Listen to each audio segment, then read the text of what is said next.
Ukraine में 14 महीने बाद भी रूस को रोकने की तमाम कोशिश नाकाम हो गई है। ऐसे में अब जो देश रूस की मदद कर रहे हैं, अमेरिका उन देशों को धमकाने में लगा है। हालात तो ऐसे हो चले हैं कि जो हथियार रूस को सप्लाई किए जा रहे थे, अब वो वेपन सिस्टम यूक्रेन को सप्लाई किए जा रहे हैं। वो इसलिए क्योंकि अमेरिका ऐसा चाहता है।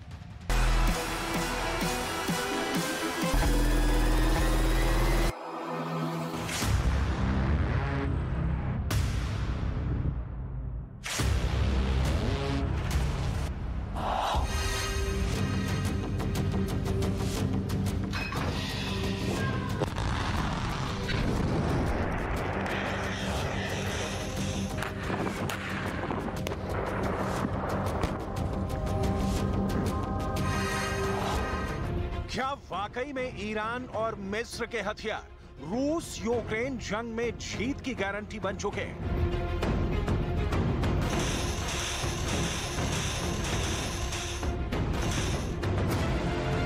आखिर ऐसी क्या वजह है कि अमेरिका मिस्र को ब्लैकमेल कर रहा है, जिसकी वजह से मिस्र को मजबूरी में अपने घातक हथियार यूक्रेन को देने पड़ रहे हैं? क्या वाकई में मिस्र अब रूस के खिलाफ यूक्रेन को हरा देगा?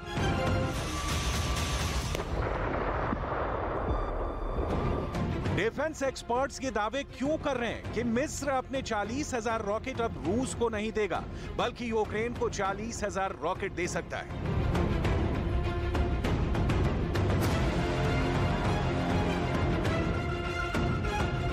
अगर मिस्र यूक्रेन को अपने 40,000 रॉकेट और तोप के गोले सप्लाई करता है, तो क्या अरब देश मिस्र के खिलाफ विद्रोह कर देंगे? क्योंकि अरब देश किसी भी कीमत पर रूस को जंग में हारता हुआ देखना नहीं चाहते हैं।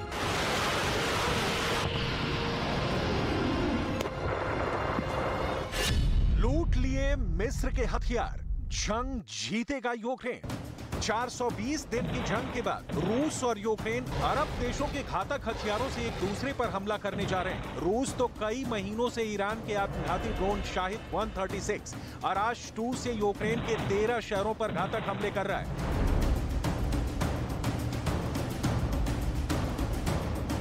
यहां तक कि अरब देश मिस्र भी रूस को 40,000 रॉकेट देने जा रहा है, जिनका इस्तेमाल कीव पर हमला करने के लिए होने वाला था। लेकिन अचानक अमेरिका के वॉशिंगटन से टॉप ऑफिसर्स की टीम ने मिस्र के राष्ट्रपति अब्देल्ला फतह अल सीसी को इस कदर ब्लैकमेल किया है कि अब खबर आ रही है कि मिस्र के घातक हथियार अब यूक्रेन को दिए जाएंगे। अमेरिका के भारी दबाव के चलते मिस्र अब मजबूरी में यूक्रेन को घातक हथियार, रॉकेट और तोप के गोले देने को मजबूर किया जा रहा है।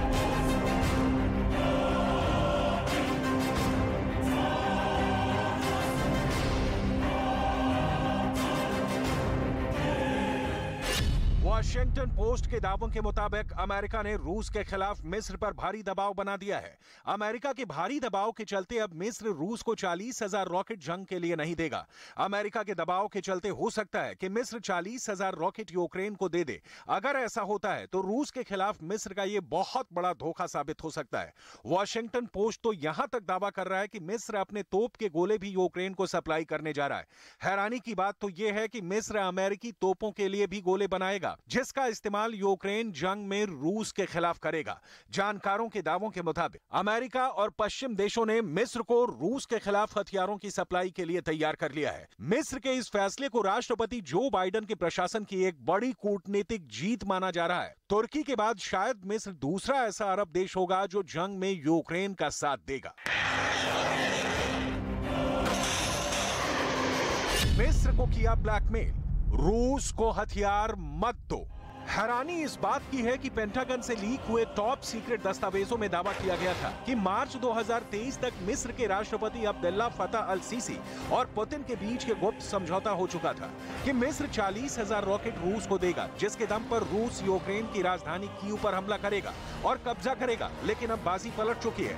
अब मिस्र के हथियारों पर ज़ेलेंस्की के यूक्रेन ने दावा ठोक दिया है। ऐसे में सवाल उठता है कि आखिर ईरान और मिस्र के हथियारों में ऐसा क्या है कि रूस और यूक्रेन दोनों ही इनके हथियारों को मुंह मांगी कीमत पर खरीदने को तैयार है। जानकारों के मुताबिक रूस के राष्ट्रपति ने ईरान के आत्मघाती ड्रोन की बदौलत यूक्रेन के 8 शहरों को बुरी तरह से तबाह किया है। खास तौर से यूक्रेन के एयर डिफेंस सिस्टम पर ईरान के आत्मघाती ड्रोन भारी साबित हुए हैं। कीव में ही रूस ने ईरान के आत्मघाती आत्मघाती ड्रोनों से 300 हमले किए हैं। जानकारों के मुताबिक सितंबर 2022 तक रूस ने पूर्वी यूक्रेन के खेरसोन पर कब्जा कर लिया था, लेकिन यूक्रेन की जबरदस्त पलटवार के बाद से खेरसोन के बहुत बड़े इलाके से रूस की फौज को खदेड़ दिया गया था। हालांकि ईरान जिस तरह से रूस को जबरदस्त तरीके से हथियार दे रहा है, उससे रूस को यूक्रेन के बहुत बड़े इलाके पर कब्जा करने में मदद मिली। अभी तक रूस ईरान और अपने हथियारों की मदद से यूक्रेन के 18% इलाके पर कब्जा कर चुका है। 1,05,000 वर्ग किलोमीटर इलाके पर रूसी सेनाएं पूरी तरह से कब्जा कर चुकी हैं। Soledar, Bakhmut, Donetsk, Kherson, Kharkiv, सोमन, निकोलाई, चेर्निव, जापोरिजिया और लुहांस्क ओब्लास्ट में रूस की पकड़ बेहद मजबूत हो चुकी है।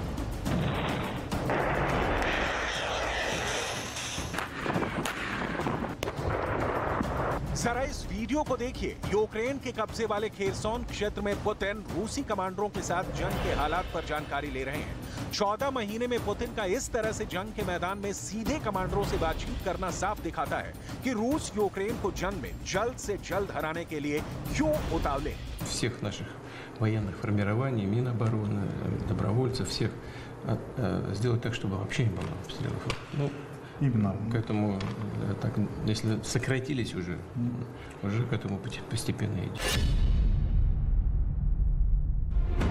रूस अब तक 900 खरब रुपए से ज्यादा पैसा युद्ध में झोंक चुका है। अमेरिकी मीडिया के दावों के मुताबिक जंग में रूस के 2 लाख से ज्यादा सैनिक मारे जा चुके हैं। यहां तक कि जंग में रूस के 5,692 टैंक तबाह हो चुके हैं। यूक्रेन के दावों के मुताबिक उसने रूस के 308 फाइटर जेट को मार गिराया है, जबकि 3,000 के करीब रूस की तोपें यूक्रेन तबाह करने का दावा कर रहा है। लेकिन हैरानी की बात तो यह है कि रूस जंग हारने की बजाय जीतता जा रहा है और यूक्रेन हारता जा रहा है, जबकि यूक्रेन को नाटो के 31 देश और पश्चिम के 50 देश मिलकर सैन्य मदद दे रहे हैं। या कहें कि दुनिया के 81 देश यूक्रेन को घातक हथियार देने में जुटे हैं, लेकिन उसके बावजूद रूस, ईरान, उत्तर कोरिया और अपने हथियारों के दम पर यूक्रेन और नाटो के हथियारों को दबा करने में जुटा है। जानकारों के मुताबिक ईरान के हथियार कई मायनों में अमेरिका, ब्रिटेन, जर्मनी, फ्रांस के हथियारों पर भारी साबित हो रहे हैं। इसीलिए रूस लगातार ईरान से हथियार लेता जा रहा है। खुफिया खबरों के मुताबिक ईरान रूस को 10 करोड़ गोलियां, 3 लाख बम 2 महीने पहले दे चुका है, जबकि ईरान की घातक मिसाइलें और आत्मघाती ड्रोन ने यूक्रेनी सेना के चीथड़े उड़ा कर रख दिए हैं। यही वजह है कि रूस ने ईरान के साथ साथ अरब देश मिस्र से 40,000 रॉकेट का सौदा किया था, जिसे मिस्र ने अमेरिका के दबाव के चलते रद्द कर दिया। अब ईरान के साथ साथ मिस्र के 40,000 रॉकेट रूस को मिल जाते तो पुतिन 23 मई 2023 तक यूक्रेन को हर हाल में हरा देते। लेकिन अब यूक्रेन मिस्र के हथियारों से रूस को हराने जा रहा है।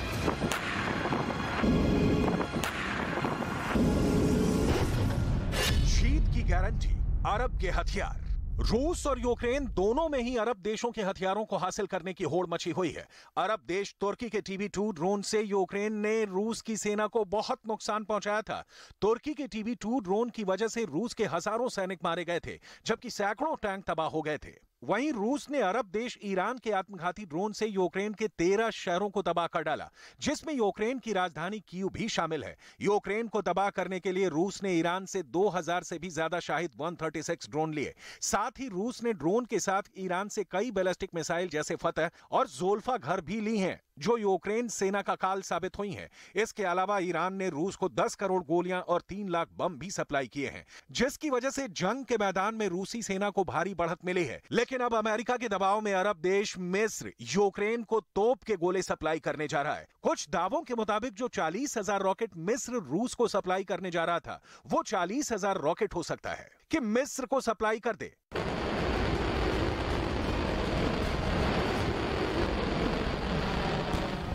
14 महीने की जंग में अरब देशों के हथियार रूस और यूक्रेन के लिए ब्रह्मास्त्र साबित हुए हैं। अरब देश मिस्र तो अमेरिका के दबाव में आकर रूस को 40,000 रॉकेट नहीं दे रहा, लेकिन ईरान रूस को और भी घातक हथियार देने जा रहा है। ऐसी खुफिया रिपोर्ट आ चुकी हैं। यहां तक कि अरब देशों के ज्यादातर मुस्लिम देश अमेरिका से बहुत नाराज हैं, जिसकी वजह से यूक्रेन का साथ देने में अरब देश बढ़ चुके हैं। इधर ज़ेलेंस्की के सामने दोहरी चुनौती है। रूस लगातार जंग जीतता जा रहा है और उधर नाटो देश अभी तक यूक्रेन को भारी संख्या में हथियार सप्लाई नहीं कर पाए हैं। इसीलिए यहां तक कि कई नेटो देश अब यूक्रेन की हथियारों से मदद करने में हिचकने लगे हैं, जिसकी वजह से जेलेंस्की ने अमेरिका की मदद से अब अरब देशों के हथियारों को हथियाने के लिए ब्लैकमेल का सहारा लेना शुरू कर दिया है। जेलेंस्की साफ कह चुके हैं कि अगर वक्त से हथियार नहीं मिले तो यूक्रेन जंग हार सकता है। Важливо це розуміти щоразу, коли ми чуємо, що обіцяне постачання зброї затримується, щоразу, коли виникають сумніви щодо типу зброї для України, щодо далекобійності або інших якісних характеристик. Щоразу це означає, що українські воїни віддають своє життя, що був цей час. Час, який витрачається, щоб переконати, і щоб все ж таки відбулась поставка необхідної зброї.